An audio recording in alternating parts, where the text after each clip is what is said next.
Please welcome right now, he's performed actually in school, but this is his comedy debut here, stand up New York. Please welcome Tom Rotondo.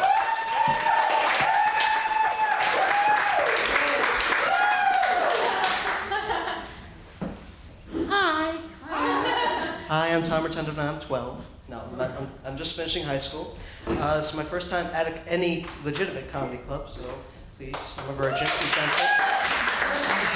Vicenza, please, and if any of you try to fondle me, I'll sue. I'm underage. Don't try anything, all right? All right, well, first I want to talk about a very kind of dopey, funny topic. Oh, me, yeah, sorry about that. First off, I can't make any, status or ethnic jokes, mainly because I'm a middle-class white kid. It's not like, people just go up to me and go, hey, how you doing? What's going on? How you doing? So, but the thing is, I had the horizontal, and the vertical challenge, so it wasn't like, hey, you want to play ball? It's, you're the ball. So, I just want to talk a little bit about my family. Well, my father's right there. I'll talk about my mother first, because she's not here. She'd kill me. She's always a very nice woman. She's kind of considerate, but whenever it comes to the holidays, hell breaks loose. Mainly because this is all I hear on Christmas, morning. This is the last fucking year I'm ever doing this. Last fucking year I'm ever doing this. I swear to God, we're doing it at Barbara's next year. I swear to God.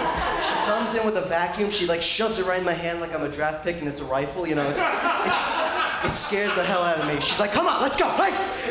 Get those couches, Charles, right there! And then of course she cooks this whole seafood dinner, like salmon, calamari, tuna, shells. You like that, my friend. Only problem is there's not a lot of people. There's like 2 other people, so I have to eat all of this crap, And then the next morning I crap out Ariel from The Little Mermaid, It is bad, all right? Just woof, all right? And so let me just talk about my father's family just a little bit. I found out recently that they are, how family histories are, I descended from artists, I descended from military makers. Apparently I'm descended from pirates. That's what I just found out recently. And not like the whole, Johnny Depp, pretty sexy kind of type. No, like more like the guys from Somalia that went on a boat. Those kind of pirates. Basically, 3 guys. We're probably related to them, actually. That's the one bit. Yeah. Hey, that's Vinny, Tony, and Tommy. There you go. Hey, they did something in their life, The last thing that went through their mind was a bullet, unfortunately, but, Listen. There's a trapdoor to hell. I'm standing right on top of it. Okay.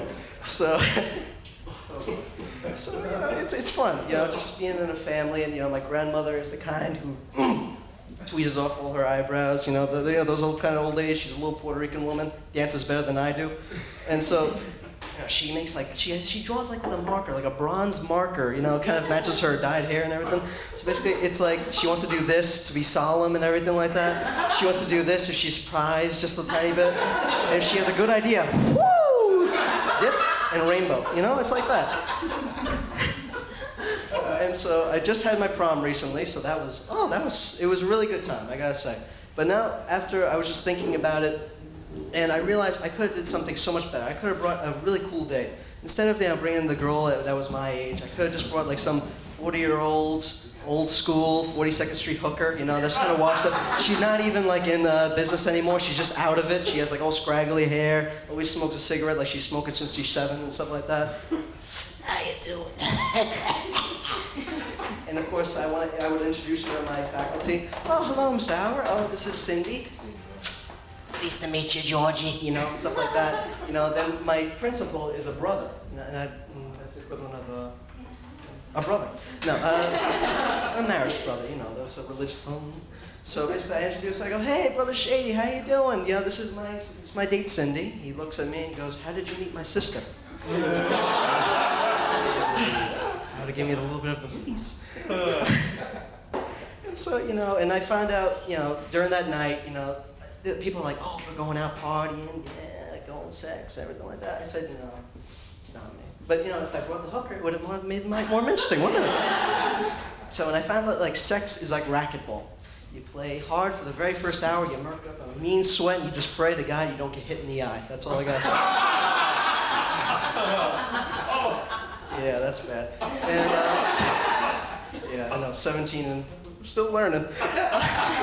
I just want to kind of like comment like on Scott Blakeman. He does political comedy, and I have an idea for the war in Iraq. So I figured, since you're the Empire State Building, all of us know here we're New York's 8th. So you flip a penny off the Empire State Building and somehow could crush a Volvo or something like that. I don't know. It was something like that. So I figured, why don't we, instead of making these $100,000 bombs that just blow up and then just like shoot shrapnel all over the place, drop like pennies off the planes, just like that. Have like some like kid just having fun, just instead of like building a $100,000 bomb, drop like $9.63 worth of change right out the door. It'll help, and that way we can follow Obama's plan and bring change to Iraq. You like that? All right, and just to finish off my bit, I have here the official list of what girls like the most, like status-wise, I figured it's more like this, kind of like rock star, actor, singer, athlete, dancer, rapper, rich guys, political guys, activists, social guys, politicians, attractive guys, cool guys, smart guys, hardworking guys, then comedians all the way down here. So we get no respect at all. I just like to pose just at the end, so I just want to say thank you very much. We have an amazing person here that led us, Scott Blakeman, our righteous leader. Give a hand for him. And we have amazing people, Sarah, Steve, Nikki, Art. They were all amazing. They helped me a lot, and I just want to say thank you very much. Have a good night.